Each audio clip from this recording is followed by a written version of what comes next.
वागर्थाविव संपृक्तौ वागर्थप्रतिपत्तये जगतः पितरौ वन्दे पार्वती परमेश्वरौ। अयि मान्याः समागताः अस्यां कक्षायां समुपस्थिताः समेषां हार्दिकं स्वागतम्। कल हम लोगों ने अभिज्ञान शाकुंतलम के 5वें अंक का पाठ आरंभ कर दिया है।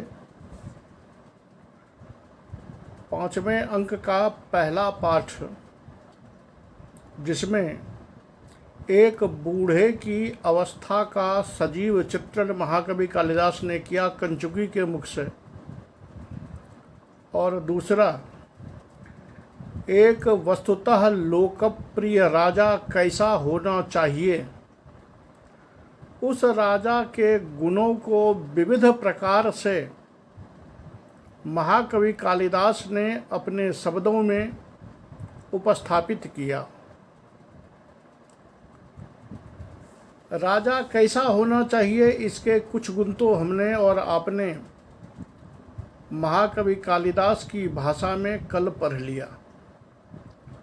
अब राजा के कुछ और गुण हैं, या कुछ और गुण कालिदास बताना चाहते हैं, लेकिन चूँकि कालिदास को इस समय राजा का गुण स्वयं नहीं बताना है, उनको किसी पात्र के मुँह से बताना है, ताकि नाटक की नाटकीयता भी बनी रहे और महाकवि जो कहना चाहते हैं उसकी अभिव्यक्ति भी हो सके।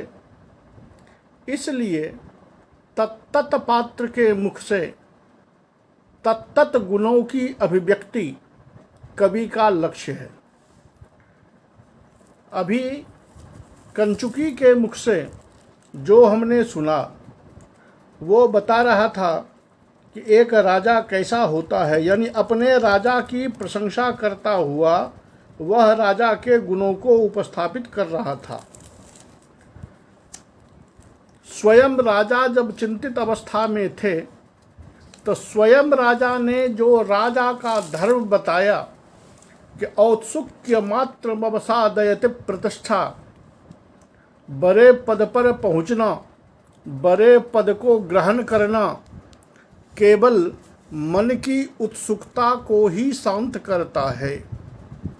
वस्तुतः उस पद पर पहुंच जाने के बाद उस पद के जो कर्तव्य होते हैं, उस कर्तव्य के पालन में दिन रात जो उस व्यक्ति का श्रम होता है, वो श्रम उसे आनंद नहीं बल्कि उसके दुख को ही बढ़ाता है।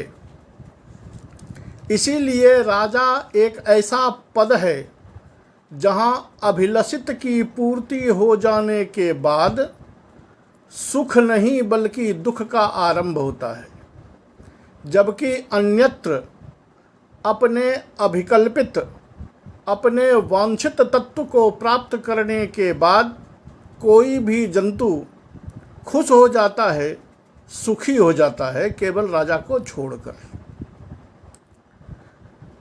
उसी समय राजदरबार में दो बैतालिक हैं। बैतालिक वो होता है जो समय समय पर राजा की प्रशंसा किया करता है, राजा का यशोगान किया करता है। तो एक बैतालिक उसमें से कहता है कि जयति जयति देवः, हे देव, हे स्वामी, हे मारे मालिक, आपकी जय हो। स्वसुख निरभिलाषः खिद्यसे लोक हेतोः प्रतिदिन मथवाते सृष्टिरेवं विधैव अनुभवति ही मूर्धना पादपस्तीव्रमुष्णं समयति परितापम छाया संसृतानम। अब देखिए कि इसमें वो राजा की प्रशंसा करते हुए राजधर्म कितना बेहतरीन बताता है। कि स्वसुख निरभिलाषः खिद्यसे लोक हेतो। हे राजन, सर्वथा लोक हेतोः खिद्यसे, सर्वथा जो तुम परिश्रम करते रहते हो, अपना कष्ट उठाते रहते हो, ये कष्ट, ये परिश्रम किस लिए करते हो? तो स्वसुख निरभिलाषः, अपने सुख के लिए नहीं करते। स्वसुखात निरभिलाषः, स्वसुखे नास्ति अभिलाषा जस्य। अपने सुख की प्राप्ति में मैं सुखी हो जाऊं या मुझे सुख मिले, इस विषय में जिसकी कोई अभिलाषा नहीं है, ऐसे आप हो। स्वसुख निरभिलाषः तथापि खिद्यसे, जब कोई आपकी अभिलाषा ही नहीं है तो फिर खिद्यसे कैसे? खेद और दुख तो उसे होता है जिसको कुछ पाने की तमन्ना होती है, कुछ पाने की अभिलाषा होती है। लेकिन राजन, आप तो स्वसुख निरभिलाषः, आपको अपने सुख की कोई इच्छा नहीं है, अपने सुख में आपकी कोई अभिलाषा नहीं है, तो फिर आपका जो यह परिश्रम है, आपका जो यह खेद है, आपका जो ये मेहनत है, वो केवलम लोक हेतोः, वो केवल अपने लोगों की, अपनी जनता की, अपने राज्य में रहने वाले जीवों की सुरक्षा के लिए, संरक्षा के लिए, भरण पोषण के लिए आपका यह परिश्रम है। वो भी कभी कभी नहीं, प्रतिदिनम आपका जो यह प्रतिदिनम प्रतिपल का परिश्रम है, वह केवलम लोक हेतोः। कहता है, अधिक क्या कहूँ कि मत हवाते सृष्टिरेवं विधैव।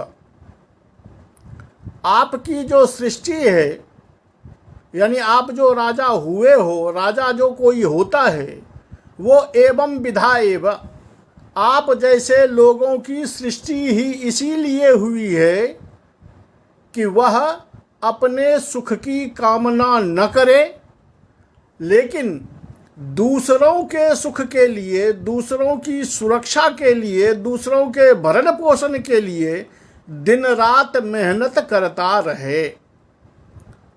यानी अपने से विरक्त और जनता के हित के लिए सर्वथा सर्वदा परिश्रम करने में रत।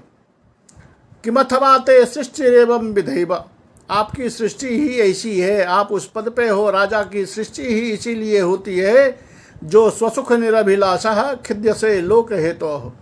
आप अपने सुख की अभिलाषा नहीं रखते, लेकिन लोगों के लिए दिन रात मेहनत किया करते हो। अनुभवति ही मूर्धना पादपस्तीव्र मुष्णम असमयति परितापम छायया संसृतानाम। कहते हैं, देखिए कि पादपः, जो वृक्ष होता है, पेड़ होता है, वो अपने सिर पर तीव्रम उष्णम तापम बहति, सूरज के किरणों का जो प्रचंड ताप है, उस ताप को वह पेड़ अपने माथे पर, अपने सिर पर वहन करता है।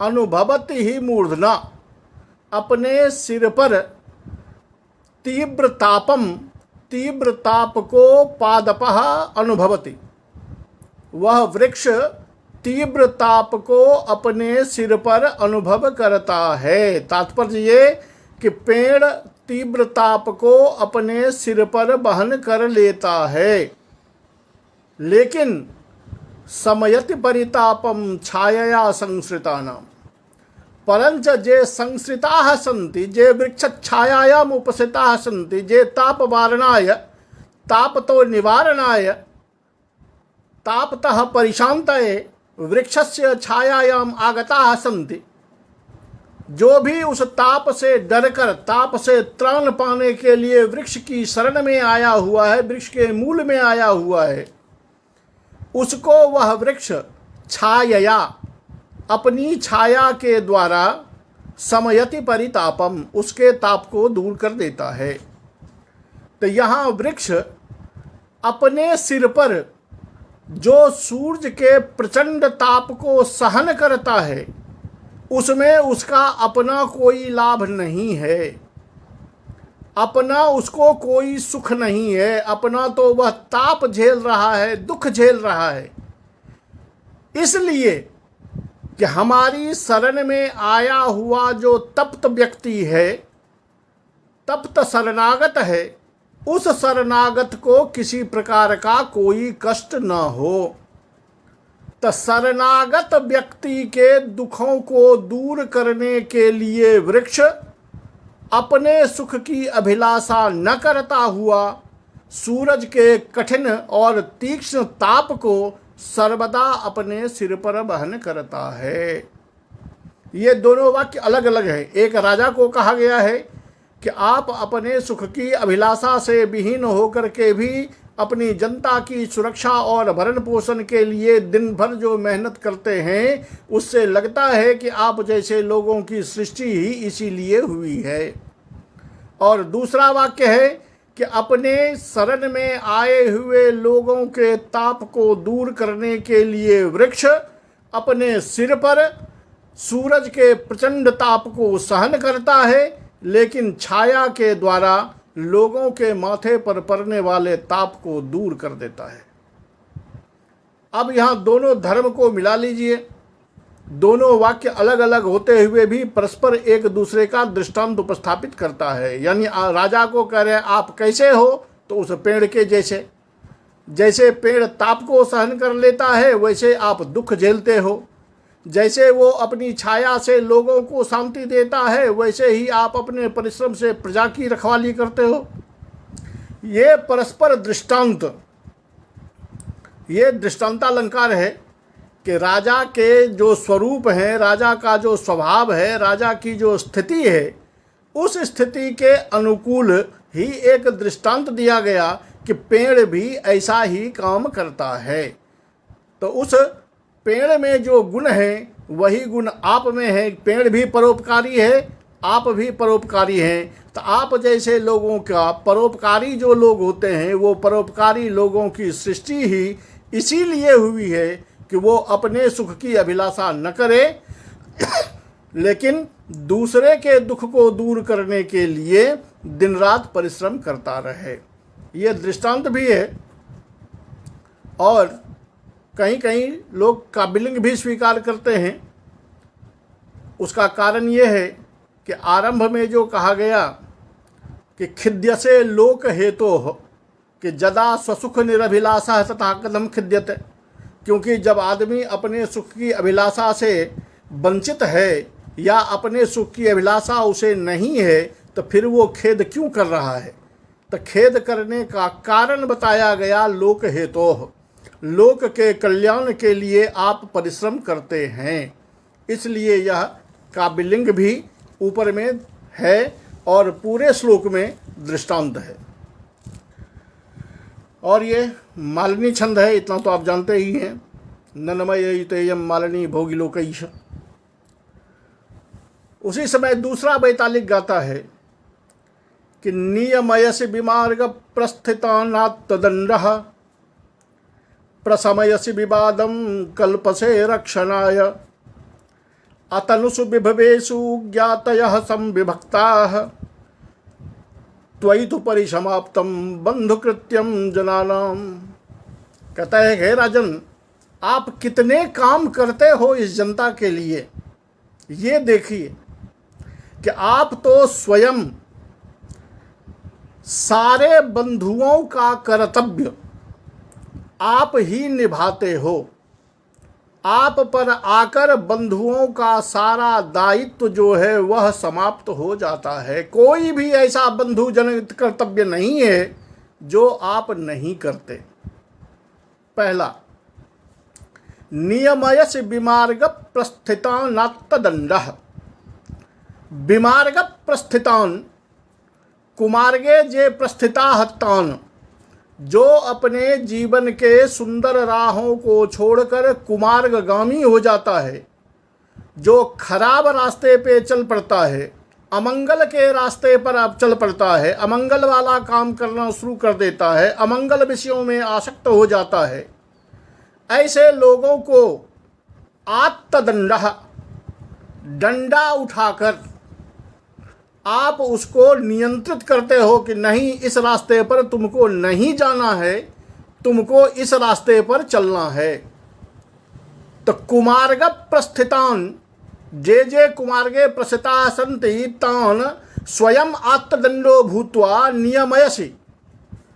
जब आदमी कुमार्ग पर चलने लगता है तो आप स्वयं दंडधारी बनकर अपने हाथ में डंडा लेकर अपने नियंत्रण से, अपने अनुशासन से उसे शासित करते हैं कि कुमार्ग पर नहीं चलना है, सन्मार्ग के रास्ते पर चलना है।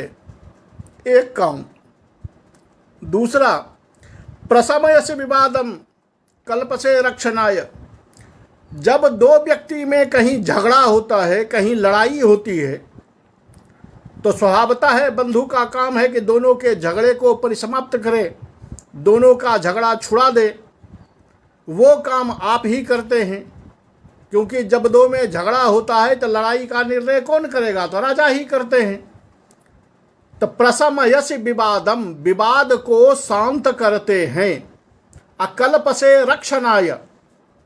और उस दोनों का, एक तो आपने झगड़ा शांत कराया ताकि उसका रक्षण, उसका भरण पोषण सही ढंग से हो सके, ये नहीं है। और ऐसे जीवन रक्षण की कल्पना भी करते हैं, जीवन रक्षण का उपाय भी करते हैं, साधन भी ढूंढते हैं। तीसरा, अतनुषु विभवेषु ज्ञातयः संविभक्ताः। जिसके पास में बहुत सारा धन है, और तनु, तनु मने पतला छोटा, और अतनु मने बहुत बड़ा विशाल। तो बहुत बड़ा से मतलब ये कि जिसके पास में पर्याप्त मात्रा में धन हो, टाटा बिरला अंबानी जैसे आदमी हो, जिसके पास में पैसे की कोई गिनती नहीं है, ऐसा सेठ जिसके पास में अपार संपत्ति हो, ऐसे लोगों के पास में जो इतना धन है, तो स्वभावतः है कि वो धन बांटना कोई सस्ता खेल नहीं होता। धन को परस्पर बांटने में निश्चित रूप से लड़ाई की संभावना बनी रहती है। लेकिन आप अतनुषु विभवेषु, जब किसी के पास में पर्याप्त मात्रा में धन होता है, तो ज्ञातयः संविभक्ताः, जो जो उसके अधिकारी हैं, उस धन के जो जो अधिकारी हैं, उन अधिकारियों के बीच में आप सही ढंग से उसके पैसे का बंटवारा कर देते हो। तात्पर्य ये कि अगर किसी आदमी के पास में पर्याप्त मात्रा में धन है और उसके दो लड़के हैं, दो भाई है, दो बेटी है, तो स्वभावतः है कि पैसा बांटने के समय झंझट होना तय है। बेटा कहेगा हमारा अधिकार है, बेटी कहेगी हमारा अधिकार है, भाई कहेगा मेरा भी अधिकार है। तो ऐसे में निर्णय कर पाना बड़ा मुश्किल है। क्यों? तो राजा में अगर राजत्व ना हो, अगर वो आत्मदंड ना हो, अगर उसके मन में निष्कलंकता ना हो, स्वसुख निरभिलाषिता ना हो, तो वो यह चाहेगा कि जो मेरा पक्षधर है उसको ज़्यादा रुपया दे दो ताकि कमीशन खा लेंगे, बाकी को कम दे दो। लेकिन राजा दुष्यंत ऐसे नहीं है। ये कहना चाहते हैं कि राजा को ऐसा नहीं होना चाहिए। वो राजा क्या करता है? तो ज्ञातयः संविभक्ताः, किस आदमी को, उसके किस भागीदार को, किस हिस्सेदार को कितना भाग मिलना चाहिए, उसका आप बराबर नियमानुकूल, नीति के अनुकूल बंटवारा कर देते हो। आपको किसी से कोई लेना देना नहीं है। इतने उदार व्यक्ति आप हो कि उसके सारे धनों को समुचित अधिकारियों के बीच, समुचित भागीदारों के बीच सही सही उचित मात्रा में बांट देते हो। त्वयि तो परिसमाप्तम बंधुकृत्यम जनानाम। बंधुकृत्यम, एक बंधु का जो कर्तव्य होता है, एक भाई का जो कर्तव्य होता है, वो सारा कर्तव्य आपके पास में आकर के समाप्त हो जाता है। यानी जो जो बंधुओं का कर्तव्य है, जो वो लोग नहीं कर पाते हैं, वो आपके पास में आकर के वो काम पूरा हो जाता है। आप सारे कार्यों का दायित्व निभा देते हो और जनता की रक्षा होती है। तो सारे बंधु कृत्य जो हैं, बांधवों के जो कृत्य हैं, वो आप ही करते हो। पहला कहा था नियमैष विमार्ग प्रस्थितानात्तदंडः। अब देखिए कि स्वभावतः है कि घर में अगर एक बच्चा कुमार्ग के रास्ते पे चल रहा हो तो उस घर का पिता जो होता है, मुखिया जो होता है, उसका काम होता है अपने बेटे को कुमार्ग पर जाने से रोकना। तब पहले तो वो उसको मनाता है, समझाता है, लोभ देता है, लेकिन इसके बाद भी जब वो नहीं मानेगा या नहीं मानता है तो अंत में 4 डंडे भी लगाता है। कान पकड़ के 4 तबड़क लगाओ, वो सीधा हो जाता है। तो ये आत्तदंडः की स्थिति जो है, अगर सामान्य जनता में कोई ऐसा है जो कुमार्गगामी हो गया है तो राजा पहले उसको मनाएगा, पहले उसको समझाएगा, सारी नीतियां समझाएगा, लेकिन इसके बाद भी अगर न माने और कुमार्ग पर जाने को ही तत्पर रहे और कुमार्ग पर जाने के लिए ही हल्ला करे, तो राजा का काम होता है कि वो डंडा उठाए और उसको शांत करे। क्योंकि जावत पर्यंतम आत्तदंडो न भवति तावत पर्यंतम राजा न भवति। राजा अगर आत्तदंड ना हो, राजा के हाथ में अगर शस्त्र ना हो और उस शस्त्र को उपयोग करना न जानता हो, तो फिर राजा किस काम का। जैसे आप जंगल में गाय चराने जाएं, डंडा आपके हाथ में हो और गाय अगर दूसरे रास्ते पे जा रही है तो आप डंडा मार न सकें, भैंस दूसरे रास्ते पे जा रही है, आप उसको 2 डंडा लगा करके सीधे रास्ते पे ना ले पाए, तो आप चरवाहा किस बात का। तो राजा तो वो चरवाहा है जो संपूर्ण जनता को चराता है। चराने से मतलब यहाँ ये नहीं है कि उसको वह घास खिलाता है, बल्कि उसको सही रास्ते पर, जीवन के सही रास्ते पर चलने को प्रेरित करता है और ऐसे कामों में लगाता है, ऐसा गुणवान बनाना चाहता है ताकि उसका यश भी बरकरार रहे, उसकी कीर्ति बनी रहे और वह अपने जीवन में सर्वदा सुख पाता रहे। इसलिए आत्तदंडः, तो तुम आत्तदंड भी होते हो। जो एक बंधु का काम है कि अपने कुमार्ग पर जाने वाले भाई को, अपने कुमार्ग पर जाने वाले बच्चे को रोक करके उसको सही मार्ग पर लाएं, वो काम आप करते हो। 2 में झगड़ा हो जाए तो जैसे भाई बंधु का काम है झगड़ा छुड़ा देना, तो न्यायालय में आप बैठे हो, न्याय करने वाले आप हो, दोनों के झगड़े का निर्णय आप ही करते हो, तो यहाँ भी आप बंधु का दायित्व निभाते हो। उस झगड़े के बाद पुनः दोनों में लड़ाई ना हो या एक दूसरे का चीज ना हड़पे, वह क्या करेगा। तो उसके जीवन भरण पोषण की चिंता भी आप ही करते हो, क्योंकि अगर उसकी चिंता आप नहीं करोगे तो फिर से लड़ाई शुरू होगी। तो कल्प से रक्षणाय, ये भी काम आप ही करते हो। तो दंड भी रखते हो, प्रजा को सही रास्ते पर भी लाते हो, वही दंड के कारण या दंड के भय से या जैसे भी हो, किसी के भी बंधु के कार्य को आप संपन्न करते हो। और अंत में कहा है अतनुषु विभवेषु ज्ञातयः संविभक्ताः।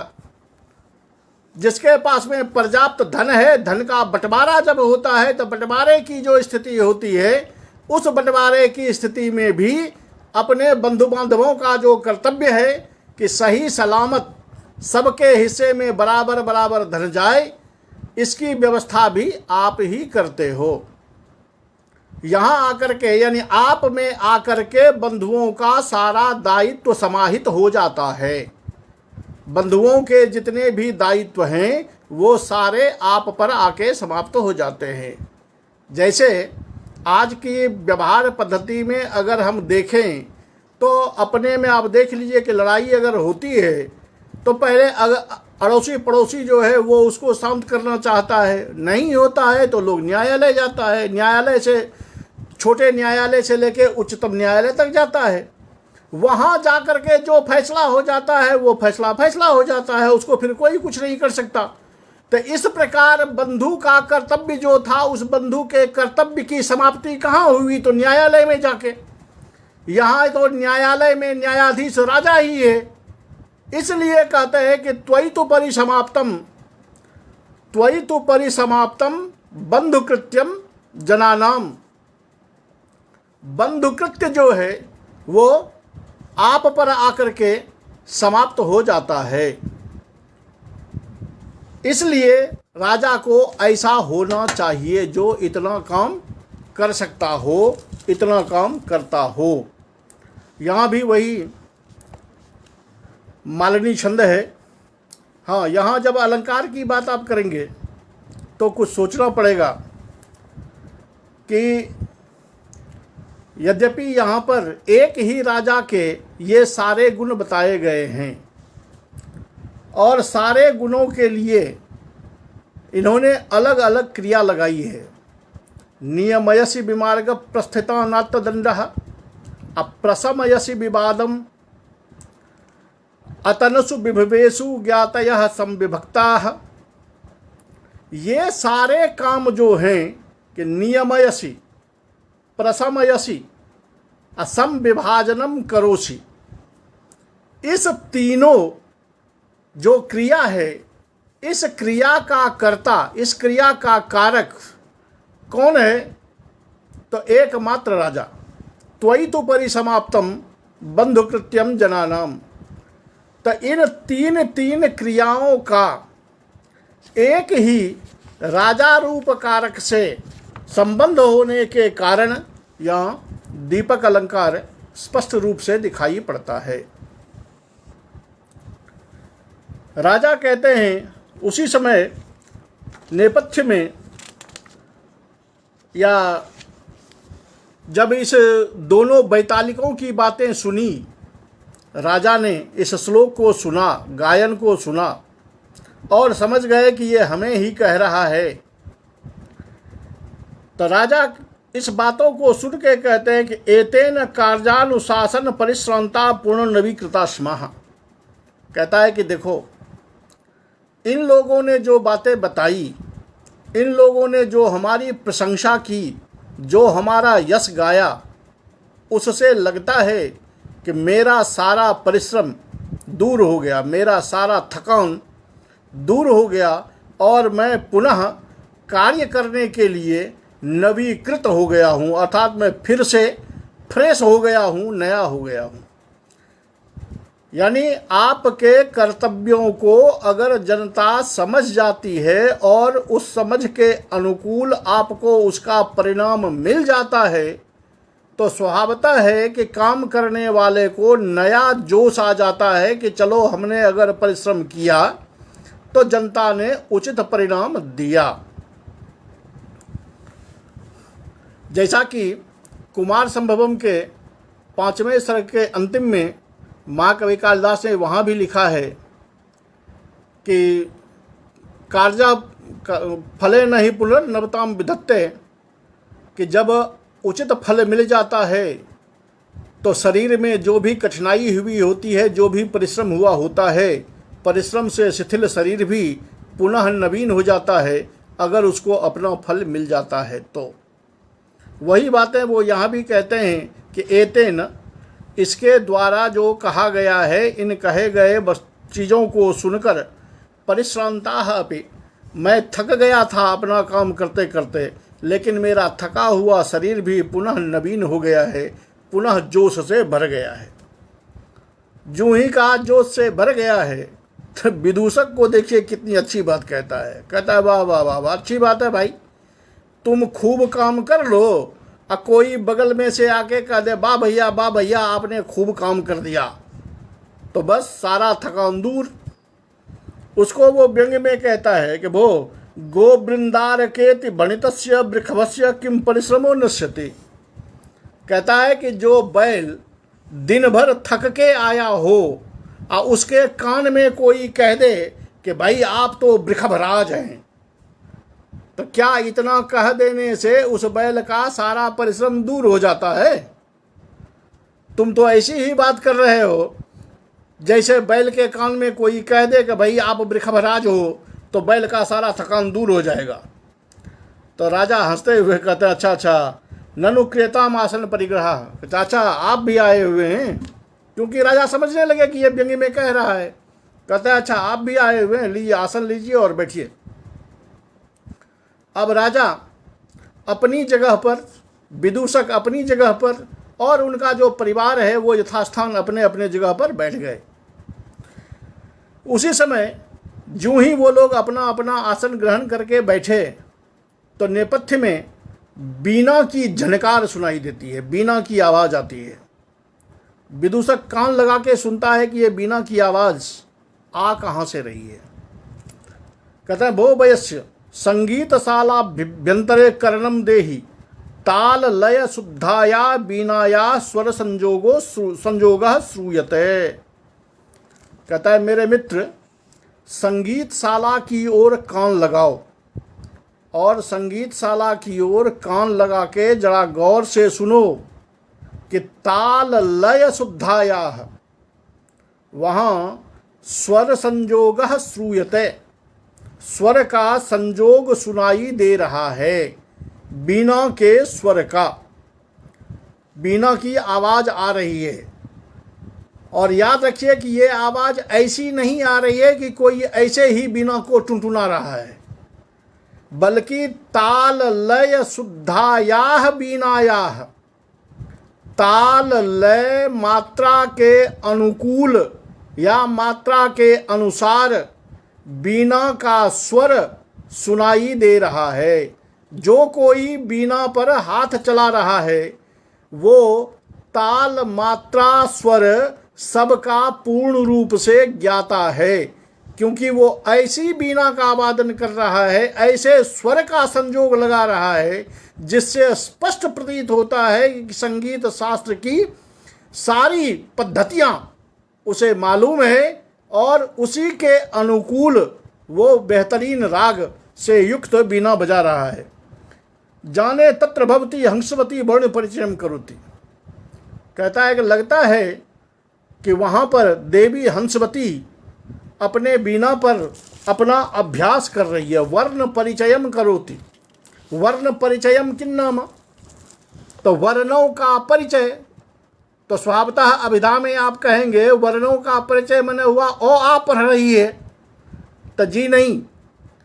संगीत शास्त्र में जो सारेगामा की पद्धति है या जहाँ ताता थाथा इत्यादि वगैरह प्रयोग होता है वो उसके वर्ण हैं।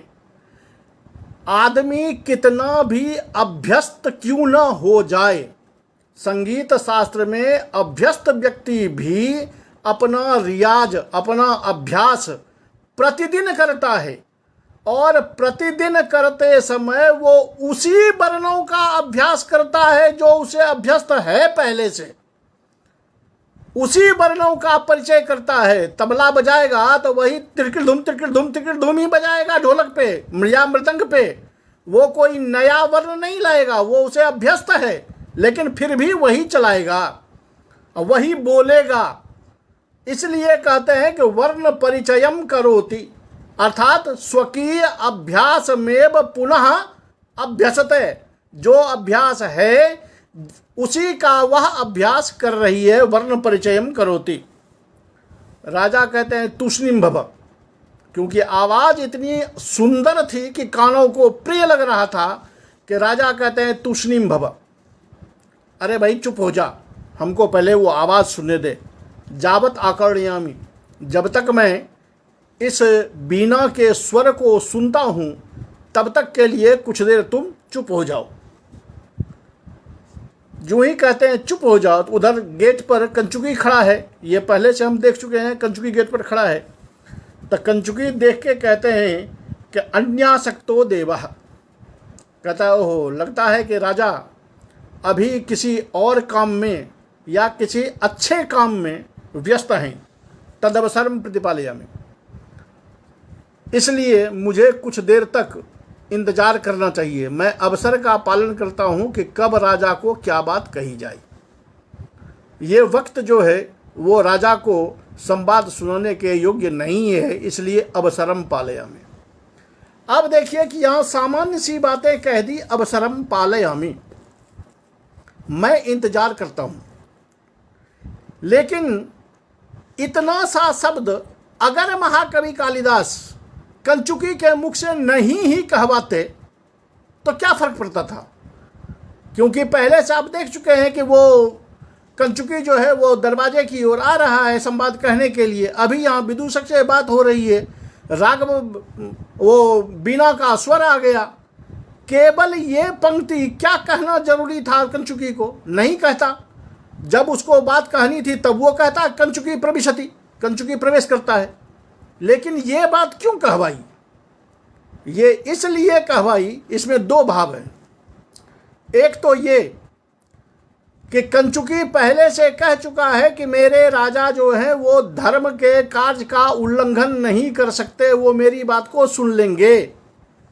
दूसरी बात कि उनको ये पता है कंचुकी को कि मेरे राजा कितने उदार है कि अभी धर्मासन से उठ करके राजभवन में गए, अंतःपुर में गए हैं, लेकिन मेरी मजबूरी है कि मुझे यह कहना पड़ रहा है कि दरवाजे पर ऋषि लोग आए हुए हैं। वो बेचारे इतना मेहनत करके अभी अंतःपुर में गए हैं, उनको मैं फिर कहने के लिए जा रहा हूँ, वो फिर वहाँ से उठ के चले आएंगे। कहीं न कहीं उनके मन में है कि थोड़ी देर के लिए राजा को विश्राम करने देना चाहिए। और तीसरी बात कि वो कहता है अवसरम प्रतिपालयामि, राजा के दरबार में जो कोई व्यक्ति रहता है वो कहने के लिए भले जो भी हो, लेकिन उसको बड़ा सतर्क रहना पड़ता है। राजा को कब कौन सी बातें कही जाए ये बहुत मायने रखता है। जो इस बात को नहीं जानता है कि राजा को कब कौन सी बात कही जाए, वो आदमी राजा के सामने सर्वदा फेल होता है। इसीलिए राजा के सामने में राजा का पीए बनकर वही नौकरी कर सकता है जो इस बात को पहचानता है कि मेरे राजा को या जो हमारे सामने राजा है उसको कब कौन सी बातें कही जाए। आजकल हम सभी जानते हैं कि अगर अधिकारी से कोई काम लेना हो तो उनके पीए से बात करनी पड़ती है। क्यों? अगर पीए चाहता है कि आपका काम ना हो तो आप लाख मेहनत कर लीजिए, अधिकारी को जाके सुना दीजिए आपका काम नहीं होगा। क्यों? तो आप वो पीए आपको अधिकारी के सामने ऐसे समय पर प्रस्तुत कर देगा जब वो अधिकारी किसी और काम में व्यस्त होगा, दिमाग कहीं और लग रहा होगा, और उसी समय आपको कह देगा जाके मिल लीजिए। उस समय जाके अपनी बात करेंगे तो वो आपको या तो डांट देगा या कहेगा ठीक है देखेंगे, हो गया काम तमाम। आपका कितना भी महत्वपूर्ण काम है वो समाप्त। लेकिन वो पीए जो होता है वो इस बात को जानता है कि किस समय कौन सी बातें कही जाएं, जिस समय वो अधिकारी प्रसन्न हो, खुशी की मुद्रा में हो, या इतना नॉर्मल होके बात कर रहा हो कि किसी की भी बातें सुन ले। उस समय वो पीए जो बातें कभी नहीं हो पाती थी, जो फाइल पास, वो जा करके वो अपना पास करवा लेता है। तो अवसर प्रतीक्षा, राजा के दरबार में रहने वाले को यह सर्वदा याद होना चाहिए कि अवसर प्रतिपालनीय, राजा को हरेक समय हरेक बातें नहीं कही जा सकती। इसीलिए राजा के दरबार में खड़े रहना तलवार की सीधी धार पर खड़े रहने के बराबर होता है। सेवा धर्मः परम गहनः जोगिनामप्यगम्यः, राजा के दरबार में सेवा करना कोई सामान्य काम नहीं होता है। तो इसी बात को महाकवि कालिदास को स्पष्ट करना है कि देखिए, राजा के दरबार में रहते रहते ये बूढ़े भले हो गए हैं, लेकिन इनको ये पता है कि अवसरः प्रतिपालनीयः, कौन सी बात कब कही जाए, क्योंकि अभी ऐसा वक्त है कि अभी राजा कान लगा करके स्वर संजोग को सुन रहे हैं। अगर अभी मैं प्रवेश कर गया और वो उस बात पर लगे होने के कारण अगर मेरी बातों पर थोड़ा सा ध्यान नहीं दिया तो इनके द्वारा धर्म का उल्लंघन हो जाएगा, जबकि मेरे राजा धर्म का उल्लंघन करने वाले नहीं हैं। तो मेरा भी दायित्व बनता है कि ऐसा कोई काम उपस्थापित न करें जिससे राजा अपने धर्म से च्युत हो जाएं। तो एक कंचुकी का कितना दायित्व है, उन सारे दायित्वों का सन्निवेश करते हुए महाकवि ने ये पंक्ति कंचुकी के मुंह से कहवाई है। ऐसा सोचकर वह कंचुकी कहीं कोने में खड़ा हो जाता है। उसी समय जो बीना बजा रही थी हंसवती, वो बीना पर तान देते हुए एक गीत गाती है। अब इस गीत पर गौर कीजिए कि अंक का आरंभ करने के लिए कितना बेहतरीन कल्पना कवि की है। अभिनव मधुलोभ भावितस् तथा परिचुंब्यच्युत मंजरीम कमल बसति मात्र निर्वृतो मधुकर विस्मृतो स्येनाम कथम। कहते हैं कि ऐ मधुकर, ऐ भौड़े, अभिनव मधुलोभ भावितः, अत्यंत नए मधु के लोभ से भावित होकर, अर्थात नए मधु के लोभ में लुब्ध होकर, नया मधु पीने की इच्छा से ग्रस्त होकर, और परिचुंब्यच्युत मंजरीम, चूंकि नए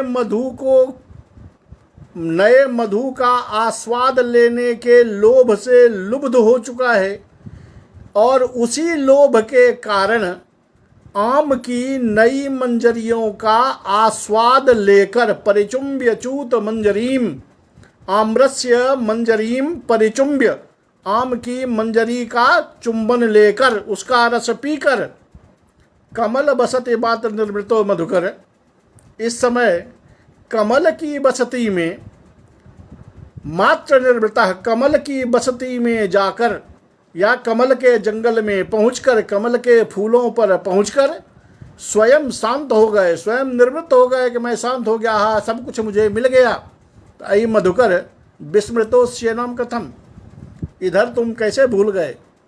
अब इधर कैसे भूल गए, क्या कहना चाहता है वो देखिए कि कभी भंवरा हर वक्त नए नए मधु की खोज में रहता है। जैसा सभी जानते हैं कि लोग मधुकर का इसलिए गुणगान करते हैं कि मधु कमल से बहुत ज़्यादा प्रेम करता है, लेकिन सोचने वाले की नज़रें अपनी अपनी होती है। कवि की दृष्टि विभिन्न प्रकार की होती है, कभी किसी दृष्टि से देखता है, कभी किसी दृष्टि से देखता है। भला कहिए उस मधुकर का क्या विश्वास जो दिन में तो कमलनी की प्रशंसा करता है, प्रातः काल में जय हो कमलनी तेरी जय हो, तेरी सुंदरता का कोई बखान नहीं, गीत गुनगुनाते हुए पहुंच जाता है।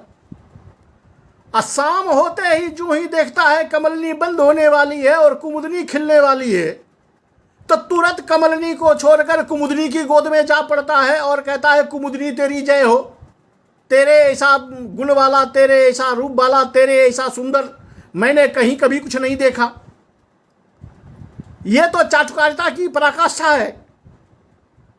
तो भंवरे को केवल हर एक समय पर अपने स्वाद के अनुकूल नया नया मधु चाहिए, नए नए मधु का वह लोभी होता है। जहां वो पहुंचता है वहां जाकर वो उसका गुणगान करता है, उसका रसपान करता है, वक्त निकल जाता है, वो वहां से चल देता है, फिर कहीं नई जगह पर पहुंच जाता है। इसीलिए कहता है कि ऐ मधुकर अभिनव मधुलोभ भावितः, जब तुम्हें अत्यंत नए मधु का रस पाने की तमन्ना हुई, नए मधु पीना चाहते थे तुम, तब तो दौड़ के तुम आम की मंजरी पर आ गए। आम की मंजरी का बहुत प्रेम से तूने नया मधु चूसा, नया मधु लिया, और अब जब देखा कमल को खिलते हुए तो चले गए कमल वन में। कमल वन में जाके ऐसे निश्चिंत हो गए जैसे तुमको दुनिया से कोई और मतलब ही नहीं है, वहीं जाकर के तुम शांत हो गए। तो अयि मधुकर, मैं पूछती हूँ कि विस्मृतो सेनाम कथम, इस आम्रमंजरी को क्यों भूल गए, कैसे भूल गए? अब व्यंजना देख लीजिए कि जो हंसवती है, हंसवती भी राजा की पत्नी है। हो सकता है वो हंसवती ऐसी है जिसको जितना स्नेह मिलना चाहिए, जितना स्नेह पाने की आकांक्षा उसकी होगी, उतना उसे नहीं मिला है। इसलिए वो कहती है कि जब तुम्हें नई पत्नी चाहिए थी तब तो तू मेरे पास में आ गए अपने सारे राजभवनों को छोड़कर, और अब जब पुनः जा करके राजभवन में लौट गए तो अपनी सारी रानियों के बीच में बैठकर तुम ऐसे निश्चिंत हो गए कि हमको भूल ही गए, हमसे कोई मतलब ही नहीं है तुम्हें। तो मधुकर हो गए राजा। अभिनव मधुलोभ भावितः, नई कांता को पाने की तमन्ना में तुम यहां आ गए थे। चूत मंजरी अपने खुद को बता रही है, इसलिए वो उलाहना दे रही है कि अयि मधुकर, तुम वहां जाकर के कैसे शांत हो गए। या इसी से आप महाकवि कालिदास के कलम की तरक्की देख लीजिए कि इसी से शकुंतला का भी वर्णन हो रहा है कि जंगल में जब तुम गए थे और नए मधु का रस पाने के लोभ में तुमने शकुंतला का आस्वाद किया, शकुंतला से शादी कर ली, और शकुंतला से शादी कर लेने के बाद पुनः तुम ऐसे निश्चिंत हो गए राजभवन में आके नई कमलिनियों को देखा, नई कमल सुंदरियों को देखा, अपनी पत्नियों के बीच में आ गए और तुम सहजतया भूल गए कि मैंने शकुंतला को कभी कोई वचन भी दिया है, शकुंतला से हमने शादी भी की है, उससे हमने प्रेम भी किया है। ये सारी बातें तुम भूल गए। तो यहां भ्रमर के ब्याज से, हंसवती के मुख से बेहतरीन उलाहना राजा को दिया जा रहा है। यद्यपि लोग कहेंगे कि इसमें श्लेषालंकार माना जाए क्योंकि तीनों के अर्थों का बोध कर रहा है, तो जी नहीं, ये श्लेषालंकार का विषय नहीं है, ये शुद्ध ध्वनि का विषय है कि मधुकर पद से एक ही अर्थ है, वाच्यार्थ यहाँ एक ही है, वाच्यार्थ दो नहीं है। लेकिन वो मधुकर अपने व्यापार के आधार पर ध्वनि के बल पर हमें अर्थ दे रहा है कि जैसे मधुकर ऐसा काम करता है वैसे राजा तुम भी ऐसे कर रहे हो।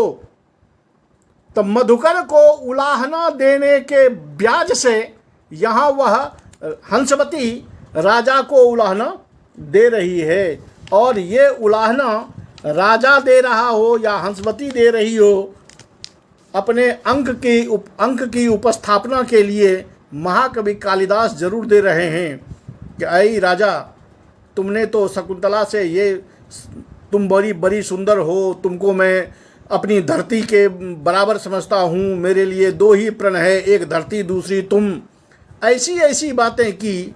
और यहाँ आकर के जूं ही कमल वन में आए, अपने राजभवन में आए, तो बस सारी बातें भूल गए कि तुमने कभी शकुंतला से प्रेम भी किया था, कि कोई लड़की तुम्हारे जीवन में आई भी थी और वो तुम्हारा इंतजार भी कर रही होगी, सारी बातें भूल गए। राजा कहते हैं अहो राग परिवाहिनी गीति। राजा को भी तो बहुत सारा अर्थ लग रहा है, भले उसको शकुंतला अभी याद ना हो, लेकिन हंसवती तो याद आ ही गया है।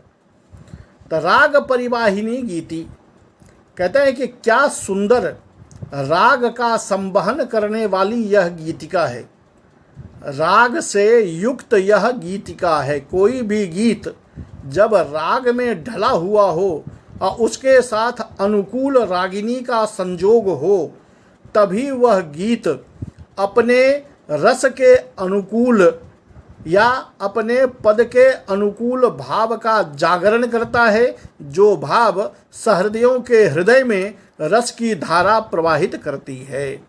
इसलिए जा काचिदपि गीति स्यात् सा राग परिवाहिनी यदि नो चेत, यदि राग परिवाहिनी गीति न हो, केवल गीति हो, तो वो गीति कभी सहृदयों के द्वारा स्वीकृत नहीं होती।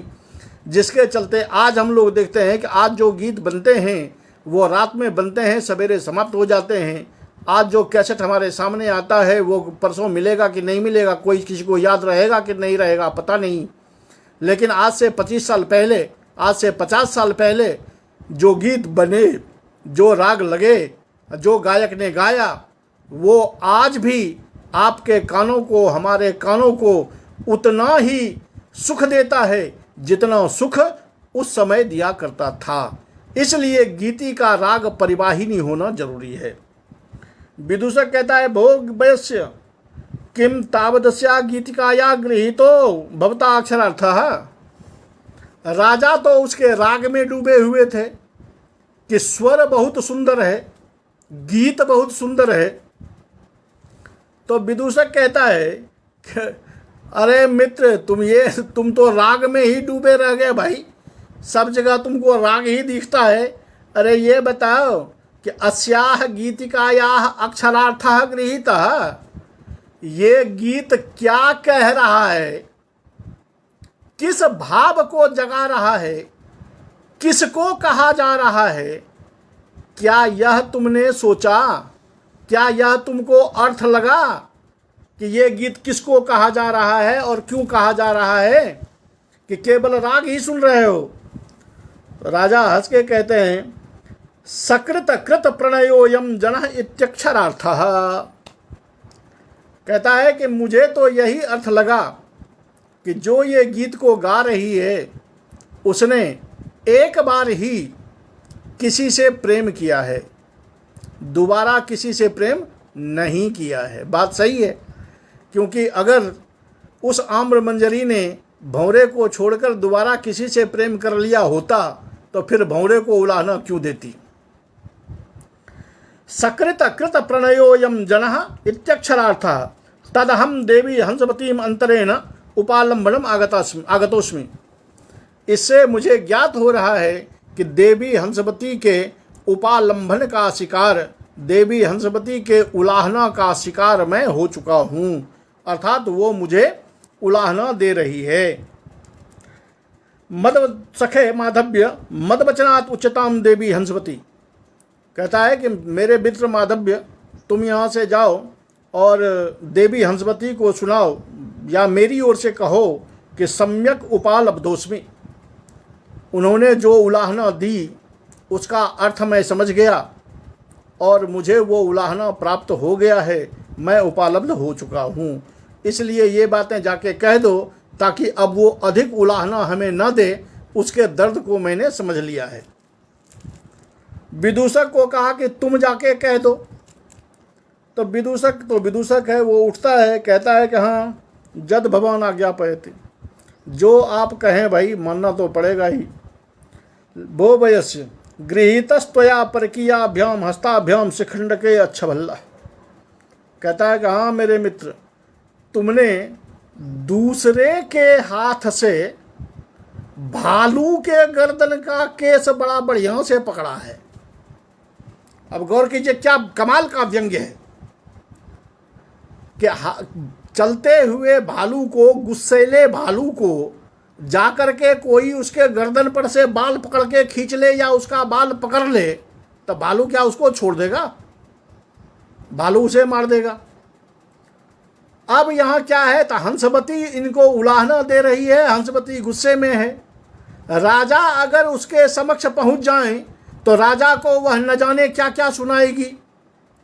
तो राजा क्या करते हैं, तो विदूषक को भेज रहे हैं कि तुम जाओ और मेरी ओर से माफी मांग लो। तो विदूषक कहता है कि हाँ, इस पागल भालू को तुमने दूसरे के हाथों से बड़ा बढ़िया पकड़ा है। यानी वो पागल भालू को पकड़ना हो तो अपने हाथ से न पकड़ के अपने मित्र को भेज रहे हो कि मेरे मित्र तू इसका गर्दन पकड़ ले। हंसवती के सामने तुम खुद उपस्थित नहीं हो सकते या उससे डर रहे हो, तो तुमने उसे मनाने के लिए हमें भेज दिया या हमें भेज रहे हो। ये बताओ कि हमें तुम इसलिए भेज रहे हो कि उसके गुस्से का शिकार मैं बनूं और तुम उस गुस्से से बच जाओ। तद बीतरागस्य असरणस्य नास्ति में मोक्षः।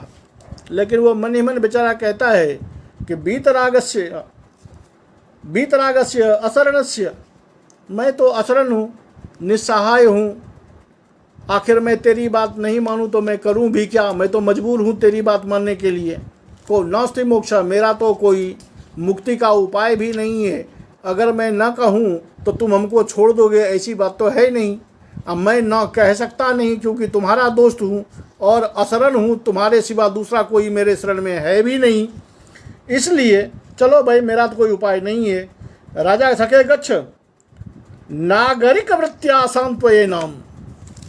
दूसरा उपाय भी कह देता है कि मेरे मित्र जाओ और नागरिक वृत्ति से उसे समझाओ।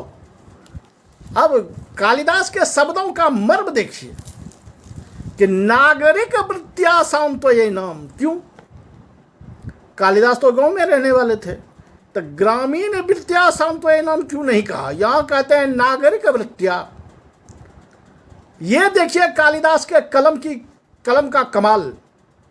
वो स्पष्ट बता देते हैं कि ग्रामीणों में, गांव में रहने वाले शुद्ध व्यक्ति में वो चतुराई नहीं है कि वो ऐसी ऐसी परिस्थिति को संभाल सके।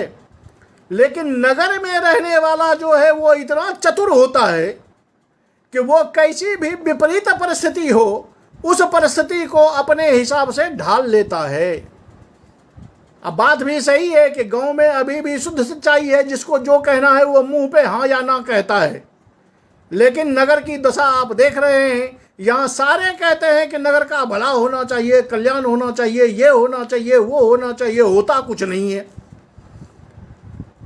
एक भी अधिकारी ऐसा नहीं मिलेगा, एक भी आदमी शायद भारत में नहीं मिलेगा कोई जो ये कहता हो कि आज भ्रष्टाचार नहीं है।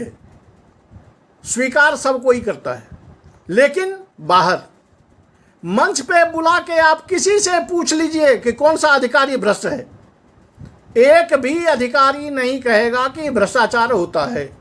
सब कहेगा जी ना, मैं भ्रष्टाचार न करता हूं और अपने ऑफिस में, अपने कार्यालय में, अपने दुनिया में मैं किसी को करने भी नहीं देता।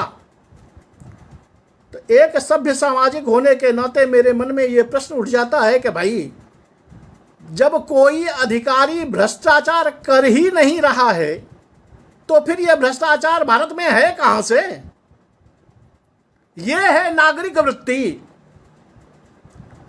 कि सब कह रहे हैं कि नहीं नहीं नहीं नहीं, कहीं चोरी नहीं होती, चोरी रोज हो रही है। इसलिए ये कहते हैं कि इतनी चतुर बुद्धि जो है वो नागरिकों की ही होती है कि वो काम कर भी जाए और ढाढ़स भी दे जाए। वही आदमी जाकर के उसके घर को लूट भी ले और सवेरे जाकर के उसके मुंह पर उसकी प्रशंसा करके, दुख दिखा करके, आंसू बहा करके उसको मुआवजा भी दे आए। ये काम नागरिक ही कर सकता है, ये शुद्ध बस्ती वाला नहीं कर सकता। इस चातुरी पर व्यंग्य बाण मारते हुए कि नागरिक कैसा कुटिल, कैसा वक्र सोचने वाला होता है, कैसा चतुर होता है, अपनी चतुराई को वह कहाँ फिट करता है, इस पर व्यंग्य मारते हुए महाकवि कालिदास कहते हैं कि नागरिक वृत्त्या सांत्वयेनाम। नागरिक वृत्ति से जाकर के उसे समझा दो। यहां आपने देखा कि केवल एक छोटी सी पंक्ति लिख करके भी महाकवि कालिदास कितना अर्थ गंभीर जुस में भर सकते हैं। ऐसी ऐसी पंक्तियों को देख के ही लगता है कि महाकवि कालिदास केवल उपमा सम्राट ही नहीं है, बल्कि उनमें और भी जो गुण हैं वो भी उतनी ही मात्रा में भरे पड़े हैं। चलिए, इससे आगे की कथा, आगे क्या होता है, कैसे समझाया जाता है, या आगे फिर कौन सा दृश्य आता है, वो हम कल के पाठ में देखेंगे। आज के पाठ में सहृदयतया उपस्थिति के लिए, सहभागिता के लिए, हमारे उत्साह को बढ़ाने के लिए आप सभी जिज्ञासुओं का, रसिकों का हार्दिक अभिनंदन।